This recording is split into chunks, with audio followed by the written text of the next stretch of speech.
exactly. Thank you. Hey, no problem, man. Yeah, I you know are, what a mess this is. yeah. Once it's all set up Okay. and live, let me know and I'll mute myself. Yeah, you can stay on if you want. Can anyone confirm that Hey, we're it's live coming now? up. Yep. Coming up? All right, guys. Oh, Thanks. Okay. We went through pretty much hell and back. All right. So, but pleasant good night, good morning, good afternoon to everyone in YouTube land. We here. With me tonight, I have Josh Stewart, who needs no formal introduction. Josh Stewart is the founder, the creator, the man behind Speeduino. Josh is in Australia, and he was kind enough to borrow us a few minutes of his time. Right? So, hope the video happy to is, have a chat, Dwight. Yep. yeah. All right. So, hope the video is coming in loud and clear. Hope the audio is coming in loud and clear. All right. Actually, Just let me. if you guys want, I can read the chat, and Josh, you can tell me whenever you have like a space for questions. I'll read some questions off the chat, so that way you don't have to stay looking at the chat. Yep. Sounds good. Okay. All right. Okay. All right. So, Speeduino needs no formal introduction, so we'll go right into it. Josh, how did you get started with Speeduino? What was the So look, idea behind Speeduino? So, just run us through that. it's a bit of a weird story, and it started back in about 2012. I was at a sort of tech conference with a few mates, and we got to talking about this stuff. And I've always been interested in setting up something like that. And basically, it started out that they were saying you can't do an ECU of any usable sort of capabilities with an Arduino, and we got into a bit of a debate, shall we say, about whether this was actually going to be possible or not. And ended up with a $50 bet, which I only managed to collect on about 18 months later. It took a little while after that, but I finally got there, and obviously that was sort of late 2013, maybe mid 2013, when things first started coming together. Can you give me? I think Dwight, you changed the the stream to stream your desktop, so now nothing's showing again. I haven't touched my laptop. What are you seeing, Josh? Are you looking at the stream? Let me bring the stream up. I'm looking at Dwight's tab. Yeah, I got Dwight's desktop. Yeah. We were there for a minute. Yeah, we were there, and something changed. Okay, all right. Let me bring this one up. All right, look, I'll keep that away in the background anyway. Yeah, that was sort of where it all kicked off from, though. And it was a little bit, and I wasn't working on it that much in that time. It was sort of just a nice hobby project in the background to get going with, and then all of a sudden it worked, and then I tinkered away with it for a couple of years, and then probably around 2015 or 2016 is where it really started taking off a little bit more and started picking up some more users. Certainly, Dwight, you were one of the first guys on board. You've been around it for a long time now. Yeah, I think I came on board shortly after the V0.4 was introduced, or a little bit before that. Yep. Yeah, so that would be. But Speeduino started off as, did you intend it to be for automotive use, or was it just a? No, so look, I always wanted to get it to the point where I could run a car on it, even if it was only going to be my car bombing around the paddock or something here. It was, though strangely enough, I wasn't the first person to get a multi-cylinder engine running on it. There was another guy back at the time who was super keen, and he was grabbing all of my test code and running it. I'm telling him, be really careful what you're doing. This code hasn't been tested. And all of a sudden he sends me this video going, hey, here's my Fiat engine, running it. I'm like, oh, okay. So that was a bit of a surprise. But then, it was always intended to at least get to the point of running a car. Although certainly I never envisaged sort of where it's gotten to these days. It's certainly taken off a bit more than I'd planned. Mm-hmm. Okay, just for 1 second. Norman, is Josh back up on the screen? Is Josh what? Is Josh back up on my desktop? It's not showing to me on the stream itself. At least, let me see. All right, but we'll just continue. Yeah, it's still just the voices, but at least we got that. That's okay. Well, look, let's just keep having a bit of a chat for the moment. We get the video. All right, so you intended it to be. Okay, I'm getting a bit of. All right, so you intended it to be a project of some sort that quickly morphed into multi-cylinder engines. But before that, we often get a lot of questions on the forums. Guys want to actually get their own project going, but then they're unsure. They're not electronically inclined or whatnot. Mm-hmm. What is your educational background? What gives you the brain to actually take on this one? Yeah, so I mean, my formal education was in computer engineering, mostly with a focus on software. That was a very long time ago now. And really, the electronic side of things I've just sort of picked up as I've gone along. That said, when I started, I was relatively comfortable with electronics, but certainly I've learnt an enormous amount tinkering around with this sort of stuff. I'm certainly no expert by any means, but in this particular field, at least, I've tried an awful lot of things and done an awful lot of testing now.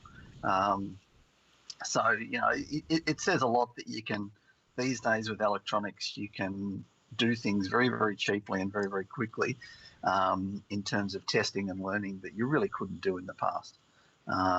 So that's what's made this possible, really. I don't think it would have been anywhere near as easy to do 20 years ago as it was 5 or 6 years ago, simply because the way we have really cheap electronics available to us these days in terms of PCB manufacturing and those sorts of things, it's just a different world, and it's so much simpler. Okay, but since you brought up the topic of PCBs, which of the Speeduino PCBs is actually your favorite? Sorry, which one do I? Dwight, you're streaming on your laptop. Like, you're connected to Skype on your laptop, but you're looking at the phone. So you need to hang up on the laptop because we're getting two mics on the stream. Okay, if I end up hanging up on the laptop, we'll just get my desktop as the background. What? I couldn't really even understand that. And I just hear you from two separate places. Okay, all right. So hang up on the desktop. Okay.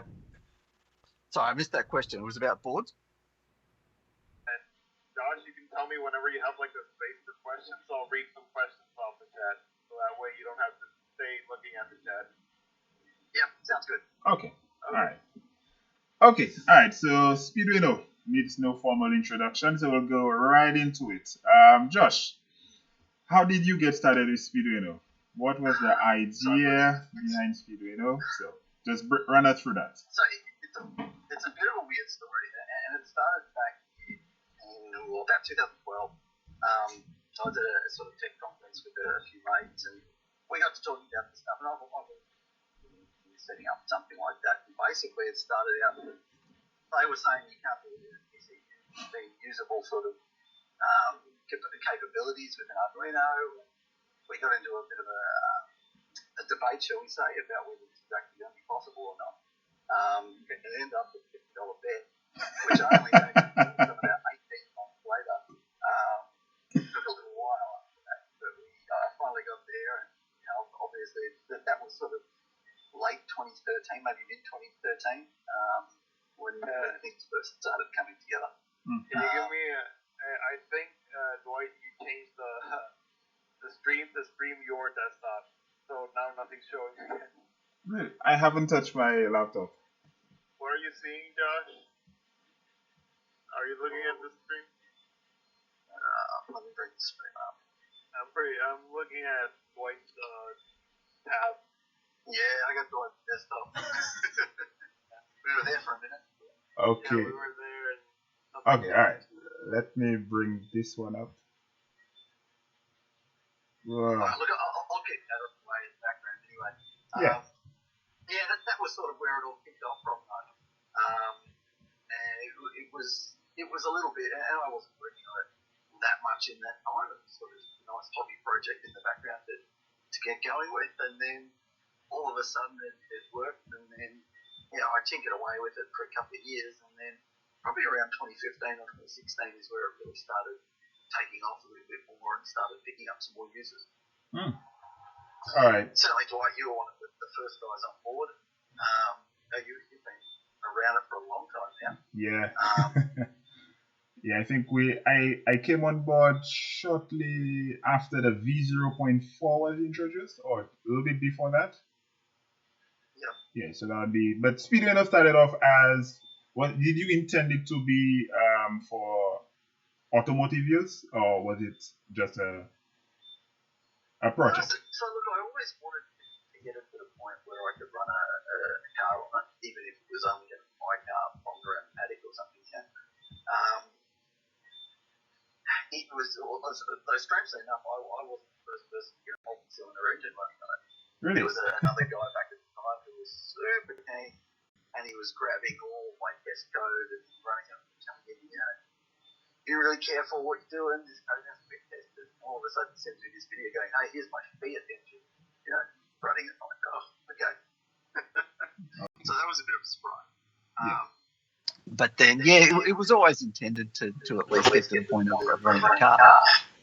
Although certainly I never envisaged sort of where it's gotten to these days. It's certainly taken off a bit more than I planned. Okay, just for 1 second. Norman, is Josh back up on the screen? Is Josh what? Is Josh back up on my desktop? It's not showing to me on the stream itself, at least. Let me see. Alright, but we just continue.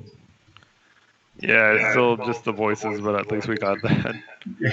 That's okay. Well, let's just keep having a bit of a chat for a moment. Yeah. Alright, so you intended it to be... Okay, I'm getting a bit... Alright, so you intended it to be a project of some sort that quickly morphed into multi-cylinder engines. But before that, we often get a lot of questions on the forums. Guys want to actually get their own project going, then they ensure they're not electronically inclined or whatnot. What is your educational background? What gives you the brains to actually take on Speeduino? Yeah, so I mean, my formal education was in computer engineering, mostly with a focus on software. That was a very long time ago now. And really the electronic side of things I've just sort of picked up as I've gone along. That said, when I started, I was relatively comfortable with electronics, but certainly I've learned an enormous amount tinkering around with this sort of stuff. I'm certainly no expert by any means, but in this particular field at least, I've tried an awful lot of things and done an awful lot of testing now. So it says a lot that you can, these days with electronics, you can do things very, very cheaply and very, very quickly in terms of testing and learning that you really couldn't do in the past. So that's what's made this possible, really. I don't think it would have been anywhere near as easy to do 20 years ago as it was 5 or 6 years ago, simply because the way we have really cheap electronics available to us. Alrighty. So what's in the future for Speeduino? What can we look to see? What's the 1 year goal and possibly the 5 year goal for Speeduino? Okay, so what I'm working on at the moment, hold this up to camera. It's hard to see, but this is my little test unit at the moment for, it's a bit of a sneak preview of what's going to be the Speeduino drop bear unit. Obviously, this will have connectors on it rather than a million wires poking out. But hopefully that will enter a public beta test fairly soon. It's gone through a couple of different alpha tests, but that's an 8x8 board, so 8 fuel, 8 injection, all the usual inputs and outputs on it. as well as a few new ones that I've been working on in the background, VSS and those sorts of things. I really wanted to start focusing on that and making it a more packaged, complete unit. The one, whilst Speeduino is and will always be a DIY type project, the one thing that we get asked, or I get asked all the time, is, I just want to buy a generic ECU. I just want to have something off the shelf that I can plug in and use, and that's what this is going to be. It will be built on a Teensy 3.5 processor rather than on the old traditional 2560. That said, before anyone worries, the 2560 will continue to have support. I'm not going to drop support on that whatsoever. It'll still be around. It will get all of the new features that I can possibly give it still.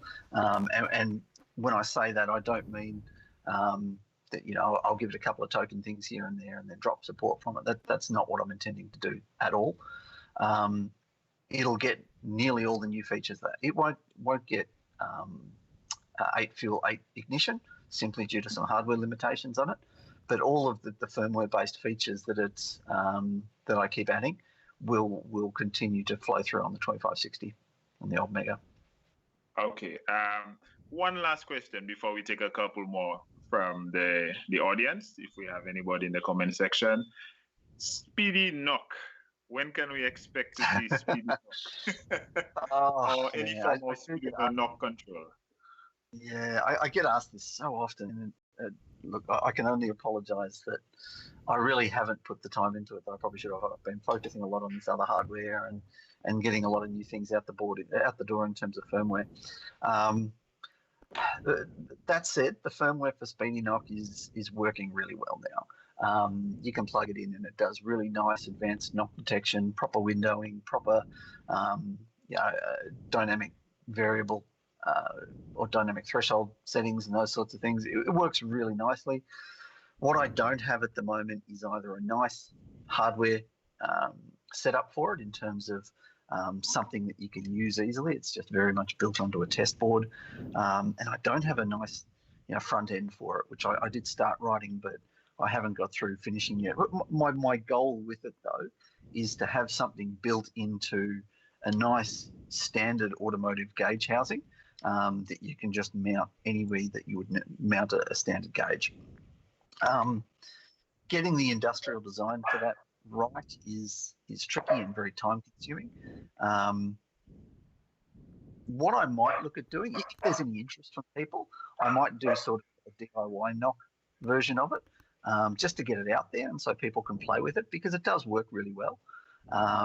It just might be something that, appears in a 3D printed case rather than a nice gauge and those sorts of things, if there's any interest in it. I know a lot of people do ask, though. So it would be good to get out against people, I guess. Okay. All right. So Norman is in the background. I can't see any comments, but Josh has to get to work. He's a very busy man. We'll try and take maybe... That's all right, I've got some time. Okay, we'll take 5 for now, and if depends on how long it takes, we'll cut it off after that. Any questions, Norman? I only saw one, and one that I made. The first one that is by Linkus, is it? Zuripig.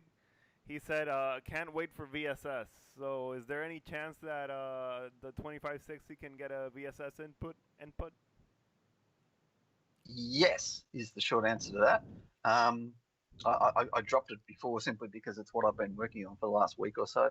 I took my car out testing yesterday with it, which was literally the first time I've had VSS running on a car. But it is there. It worked. There's nice auto calibration features, so you simply drive along and you hit one button and it'll calibrate what your speed is. You can go through your gears and it'll auto calibrate what the gear points are and those sorts of things. So it'll do gear detection and everything as well. This should be included in the next firmware release, which I'm hoping to get out probably 3 weeks roughly from now. For now, the VSS is not actually used for anything, but it will be there, and you'll be able to read out your speed, you'll be able to read out your gear, and we can sort of do that for one round of firmware for testing, and then I plan once it's bedded down and working for everyone to be able to do things like boost by gear and those sorts of features that actually utilize these numbers. Is the VSS going to be limited to just the Miatas, or is it going to be configurable?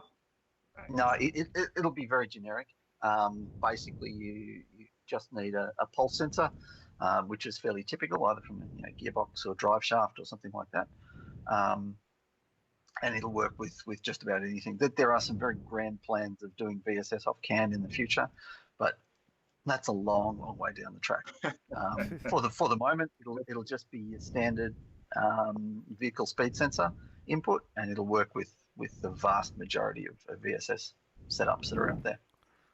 Okay, all right. But the beauty of it is that as soon as the background code is up for the VSS, anyone can jump in and just take the code and do whatever they want with it from there. So it's not limited to what you put in.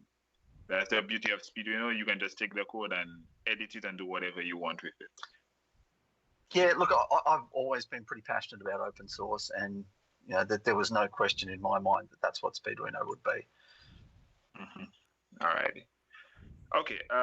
Any more questions in the comments, Norman? Okay, yeah, there is one more and another comment. They said that the video stream is down and that Josh is really low volume. So if you could check that real quick, fast.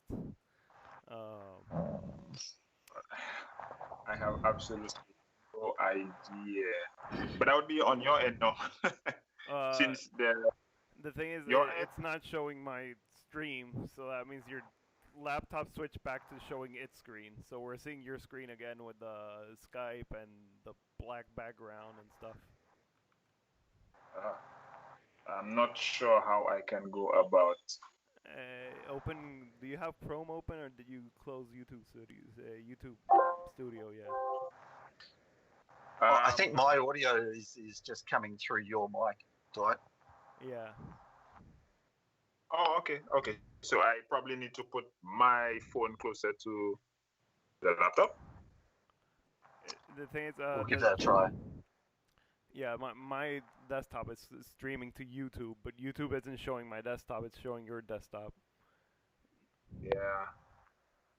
I think everything fell apart with the crappy Wi-Fi connection, because I cannot have the call going through my desktop because it keeps dropping.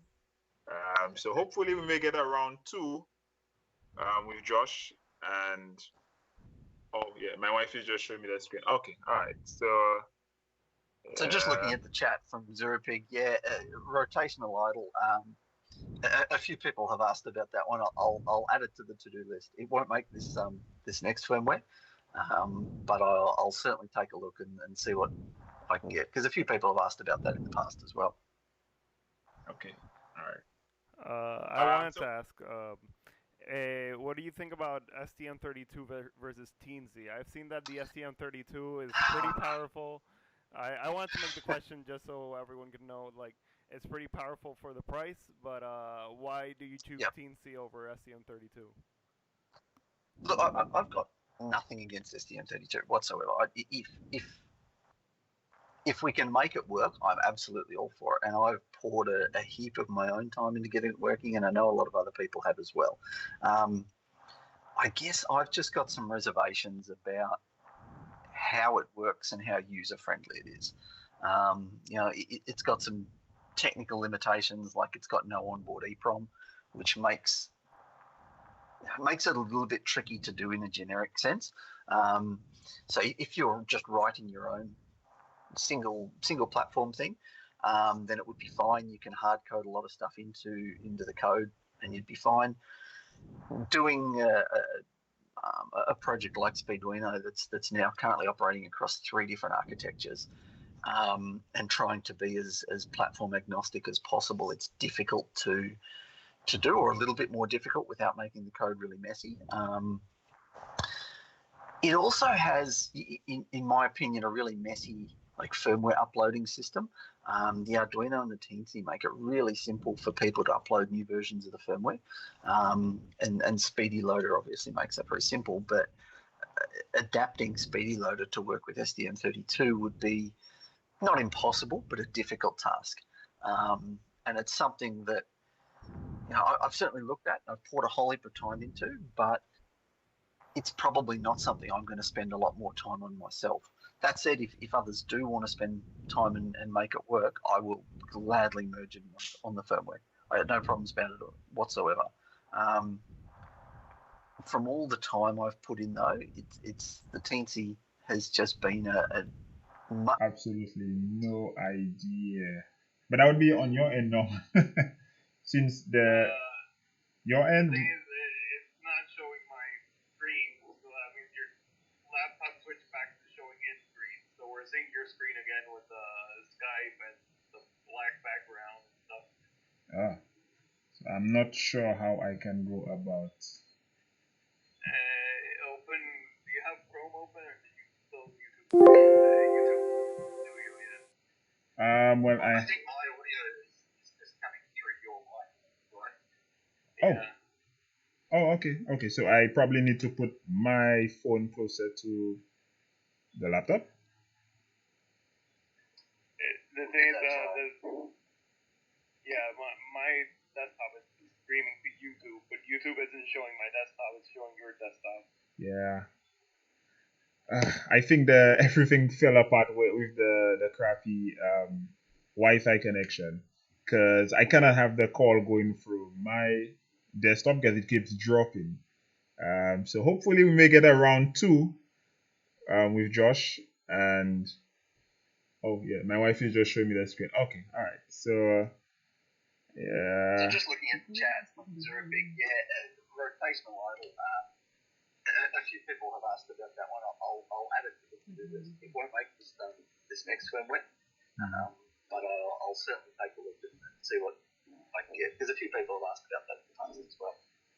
Okay, all right.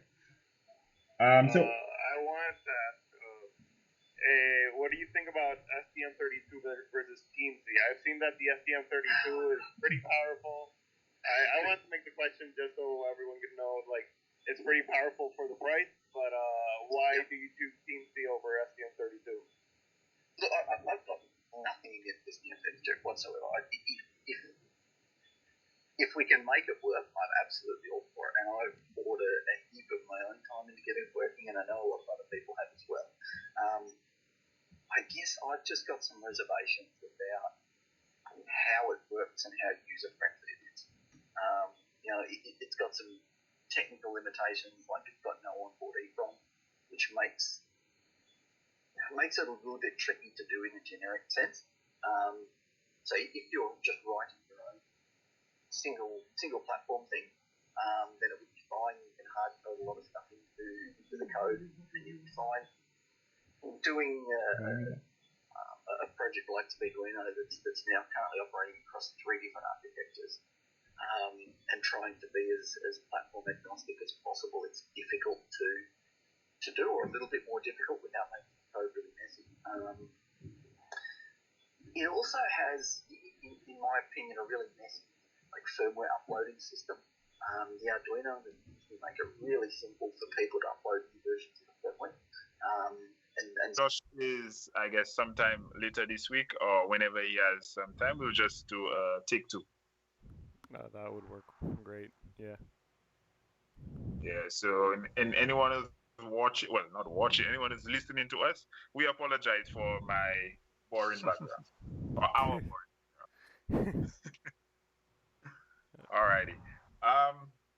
Anything from your end, Norman? Anything you want to ask Josh? Because like I told him, I spent pretty much the better part of the afternoon trying to get the stream working. I wrote down absolutely no questions for him. Another thing I would like to ask about CAN support. I've seen that's a lot of things used in newer cars. I think it would be cool if Speeduino somehow embraces I know that the Speeduino code taught me a lot about how to code for cars and stuff like that.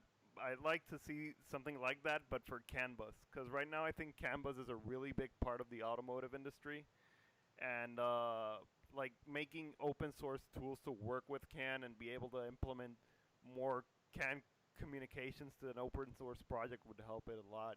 Like penetrate the new car market and have a lot more people that can, work with all this CAN stuff. Because I've been working on, I have a Evo X, and I'm trying to decipher the CAN bus and make the dash work with another ECU. But if I could do it with a Speeduino, that would be pretty cool too. So, Norman, are you thinking in terms of a separate product or building CAN into Speeduino more? That's actually a good question, because I don't know if the 2560 has enough overhead to be running all these comms and stuff like that. But just like something like maybe add it to Speeduino, maybe make it another project, because yeah, CAN is a pretty big world on its own aside from engine control. Yeah. So I can give you a little or a few thoughts on how I intend to go with it. The 2560 itself isn't particularly well suited to doing that stuff natively, or at least not part of a wider system. So what I think is the best way to go with keeping the 2560 at least is to keep it so it's a separate product that can talk to Speeduino and pull the information out and pass it onto the CAN bus.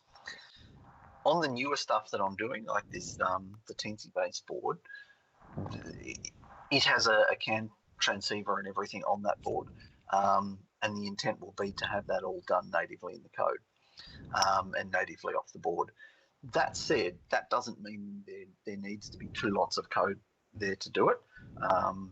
We've got some of the offboard CAN stuff working already, and what we can do, or what I can do in code, is really just say, okay, are we outputting these CAN frames to another relay device, or are we outputting them directly to a transceiver? Most of the code remains the same to do it. How we create the CAN frames and everything like that will remain identical. It's just where we send it. And certainly on the newer boards, and STM32 would be the same here, there's no reason to do it directly off the ECU. So I think the short answer is it's on the long-term horizon to get that happening, and there is some groundwork laid for that already. But as it stands today, it's something that's very much on the wish list. Yeah. Perfect. Okay, question for you, Josh. The MX5 pretty much was the first plug and play for Speeduinos. Do you have any intentions of, on your end, creating any more plug and plays, maybe a different platform? I'd love to. I've done so that there's versions of the plug and play, not necessarily released, but at least ones that I've created and made a few test units for people for all of the MX5 or Miata platforms now, all the way from 89 through to 05 model cars. The plug and plays take a long time to do. You want to get them really right so that when people plug them in, they are as close to that plug and play ideal as you can get. And they really do take a lot of time to put together. Even just doing the NA Miata one, which is what we sell the most of, and it's sort of a really popular niche that I've focused on. That takes hours and hours to do for a really long time to put those boards really right and a nice experience for people, or as nice an experience as you can get. I guess to do another plug and play properly, I'd need to get another car. So there's considerations around how much my wife is going to kill me for that. But look, I'd love to. If anyone has any suggestions for what they think would be a really popular model to do that on, I'm all ears. The Miata I focused on initially because it's got such a big crowd, right? There's a lot of people who are interested in doing them and using them, which is why it's sort of the lowest hanging fruit to spend some time designing for, and then there's going to be a lot of people picking it up. One of the community guys, Parsi, has done some amazing work on the BMW plug and plays. They look terrific. If there's anything out there, though, that people think has got a big community that would love to see these, by all means, let me know. If you've got things like wiring diagrams, they help a lot. We can certainly start to look at putting those together. I may be a bit biased, but maybe we can do Hondas. OBD1 Honda. Yeah, and I have to agree with Dwight. I think that's a pretty popular platform that right now everyone just thinks about Chrome and stuff. Speeduino will be a pretty good thing there. Hondas are an interesting one because the stock ECU can be modified really flexibly, right? There are so many good options on those stock ECUs for how you can change the firmware on them and tune them with third-party tools that, I don't know, I see it as a bit of a difficult market to crack because that stuff is so available already with the stock ECU. I don't know. I've never had a Honda, but maybe I'm wrong. But yeah, look, we can certainly look at putting something together. Yeah, but on my end, what the approach I would take is that with Hondas, like you said, the stock ECU, you get to use it. It's a $20 chip kit, and then you can buy yourself a burner or an emulator, and then you're pretty much set. But then what happens is shortly after that, the distributors, in my opinion, pretty much they hit or miss. You get a good distributor, you may not, and then they become the bane of your existence. So most folks, let's say you buy a Honda, the board is about $500 US, give or take. Then to run coil and plug, you have to buy an additional board or additional module and buy additional coils. Before you know it, you're in the 800 range. So that is the market, I believe, the portion of the market Speeduino can look to attract just for the ease of the additional hardware like flex fuel. You don't have to buy any additional boards or flex fuel. The thing is with the cheap $20 kits, you can't really add functionality to the ECU, and you don't really have the flexibility of the open source firmware because you can't really diagnose many problems. Sometimes those old ECUs go bad, and you're chasing your tail because it's the hardware of the ECU being bad, and an open source Speeduino board would probably take that over. Yeah, because you're starting off a brand new board, no 20 or 30-year-old OBD1 board with questionable component.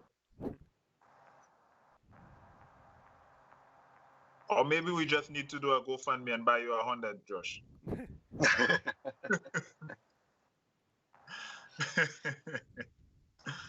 I did just notice a couple of comments that there's a bit of an echo on the line. Dwight, I'm not sure if you've switched over to your computer. I'm not sure if you've muted your phone or anything though. Yeah, the thing is that the stream right now is running from Dwight's laptop, and it's the audio's from the microphone from the laptop.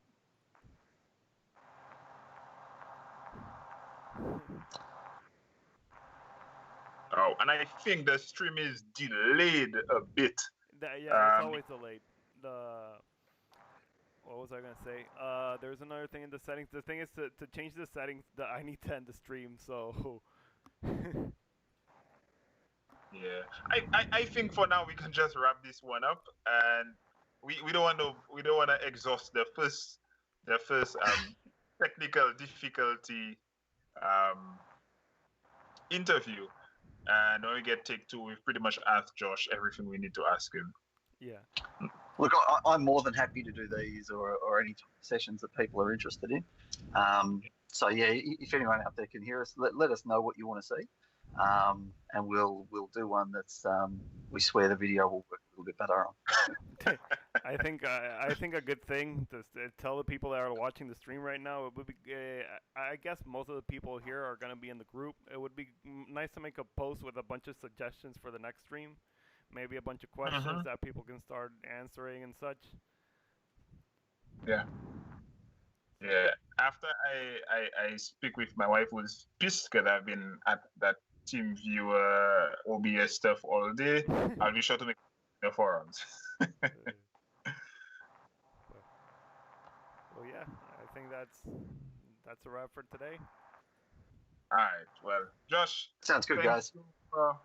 Thank you for joining us. Thank you for your time. I know we scheduled for about half an hour, but we pretty much approaching 55 minutes. So we appreciate it on behalf of myself and the rest of the Speeduino community. We appreciate it. Thank you for your time. No worries at all. Thanks for setting it up, guys. Thanks, Norman. Thanks, Dwight. All right, no problem. Bane of your existence. So most folks